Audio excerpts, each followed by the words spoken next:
Have you ever felt stuck trying to sell print-on-demand products on eBay? Maybe you have some listings up there, but it's very difficult to scale or to even make enough profit margins on your listings to keep it worthwhile. Just difficult to put in the time and energy required to make this a viable option for you. I've been on eBay since 1999.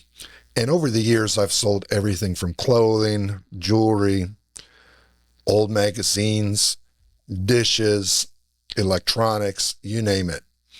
Recently, I've decided to focus everything that I have on selling 8x10 prints on eBay of artwork that I generate using Midjourney. I'm doing this at scale, and currently I have about 3,000 listings listed on eBay. This video series documents my push to get to 10,000 listings. Here I'm showing the automated tools that I'm using, my processes for image development, how I stay organized, and just all in all, tracking how the business is going. So if this is something that you're interested in learning about and possibly doing yourself, I invite you to join along. So far in previous videos, I've covered how to break through creativity blocks and create your artwork using Midjourney mood boards. We've also discussed in the next video about how to organize and sort through those images and prepare them for download. And from there, once we downloaded them, we sorted through them and prepared everything for processing in our bulk image processor, which really boosted the files up to an 8x10 size at 300 DPI, making them ready for sale on eBay. And after that, we discussed the importance of SKU numbers and how it's so important that you use SKU numbers in your business if you're going to be doing this at scale. So in the topic of SKU numbers now, I'd like to add a little bit more on that before we move on to our next component and go over that part of the video. Now that we've created all of our images and processed them through our bulk image processing system we have set up with Photoshop, you can see that we've managed to whittle these down to about 118 images to be precise. We just kind of weeded everything out that wasn't really viable to sell as art print on eBay. And these art prints now, as they stand, they are print ready. Basically, the size has been boosted up to 8x10. And these are quite nice for print art at 300 DPI. So anyway, what you'll notice here in regard to the SKU numbers that we assigned as we went over before, they are starting at 260415 I'm sorry, the first six numbers, 260415, that's the date when these images were created. And then sequentially, the suffix is 100, 101, 102, and so on, all the way down to the full 118 files. So the SKU number is very important because it's a control number that helps you to locate your files later on after you archive these. And when a print sells on eBay, you're able to locate it using the SKU number and print it right up and ship it out. So anyway, if you look at these images right now, they are quite large. I mean, this is the folder that these are in. And if you look at the properties, check the properties of this folder, it actually has 16.3 gigabytes of memory used up on my computer. So that's quite a lot, especially if I'm scaling this to 10,000 images. I don't want to hold that on my hard drive. So to alleviate that, I use AWS, Amazon Web Services, to host my images. So let me just log in here, and I want to show you. I log in as a root user, put in my email, drop my password in there. and sign in. And then I have this additional passkey verification that I use. And now I'm in. The cost to host your images on Amazon Web Service is very low. Currently, I have quite a few files on here, and it's only a couple bucks a month. So I host my eBay images on here, and I also host my prints that I will be printing out. So the larger files that we just created, I will be uploading those on here now. So what this does, excuse me, you'll create a couple of buckets. One will be a public bucket, and the other will be a private bucket where you have your inventory uploaded to. So I prefer referring to these as sort of a warehouse. If I go into my photo bucket here, I would create a folder with the same SKU number, name, prefix. So in this case, it would be 260415. And I create that folder there. And then I go back to that folder and I upload my images into there. So all of these other folders that I have there, those hold other images in there that I've already created. So this is a warehouse basically. And it's a warehouse where you don't actually have to pay much for your storage. So that's what I love about this business model exactly with eBay, because I don't have to store a lot of clothing in my garage. I don't have to have hundreds and hundreds of books in there or whatever you're selling. I mean, it just gets to be ridiculous.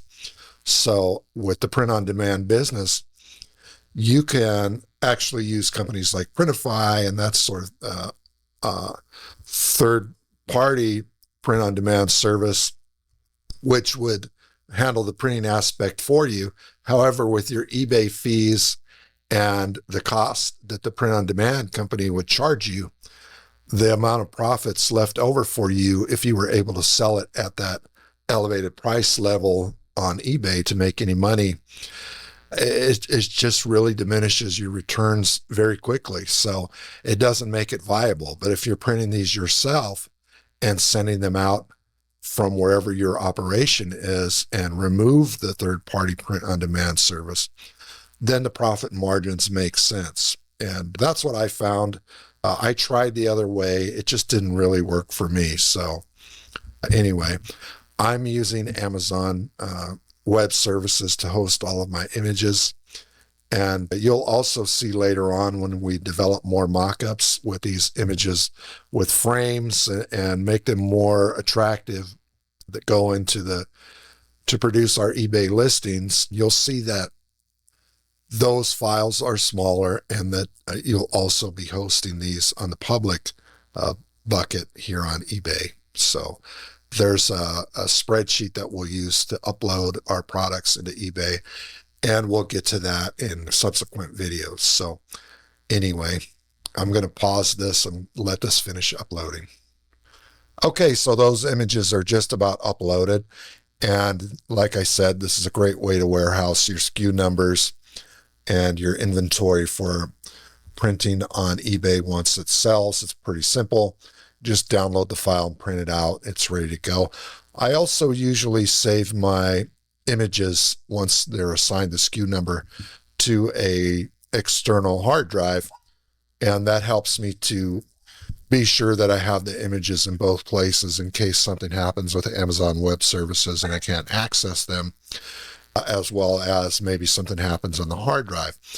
It's funny that, right now, yesterday I started having difficulty with this external hard drive. It's a couple of years old and it's not quite as fast as it used to be. So I'm going to be rescuing the data off of this and transferring it to another hard drive. But fortunately, I still have all of my images backed up on my Amazon Web Services. So if you want to know how to set this up for yourself, I cover this in greater detail in my school community. So I invite you to use the link in the description, go there and check it out.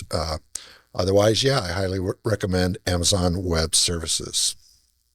So now if we go back into our raw images folder where we downloaded the original images from Midjourney into and look at these are all the original images, like I said, that we downloaded. And these are all of the images here that we've already processed. So at this stage now, I'm just going to select all of these Midjourney images that we downloaded on the computer and delete those. And I'm going to select all of these that have been backed up already.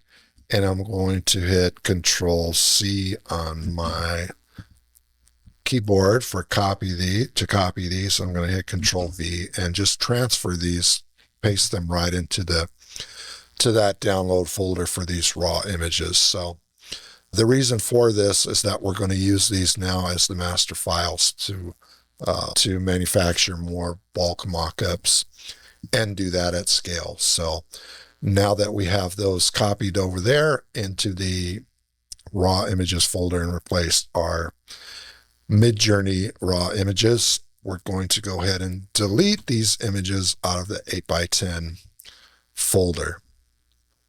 And we do that just to free up room on our computer. We don't want to take up a bunch of space on our C drive. So it just makes sense, just kind of some housekeeping. So now if we go back into Photoshop, we can start to develop more of our mockups. And for our mockups, we would typically start with an image that is suitable for eBay listings. So when we have our templates here, we'll see, we'll open that back up and we'll go to settings on this. And we want to be sure that our files are coming through as JPEGs now, because the other types of files are just too big. So when we go to the PSD template, we want to cut them down to 72 DPI. And that makes the file smaller, right? So go back to our main folder, be sure that we are selected in the correct PSD template. And we're going to go to the design folder, which holds all of our original images that we've already processed through, and our export folder. So in the export folder now, it just makes sense to go back, select eBay images. And over here, we're going to create another folder, and we're going to call that folder, 260415, just so everything jives with the SKU number. So everything stays consistent across the whole gamut of all of these files that we're creating. So let's start generating these. And these are going to generate at scale, again, all 118 images of these, except for these are going to be smaller versions of these files that are suitable to work with as we develop our eBay images. So that's going to be it for this video today. And check us out on SKOOL. Look at our SKOOL community. It's free to join. It doesn't cost anything. I go into a lot more detail. It's built more for really people who are serious about developing their eBay business in this manner, similar to what I'm doing. I cover things in greater detail, and it's a lot more in-depth. So anyway, I hope you like, subscribe, share, all that good stuff, and we'll see you in the next video. Bye-bye for now.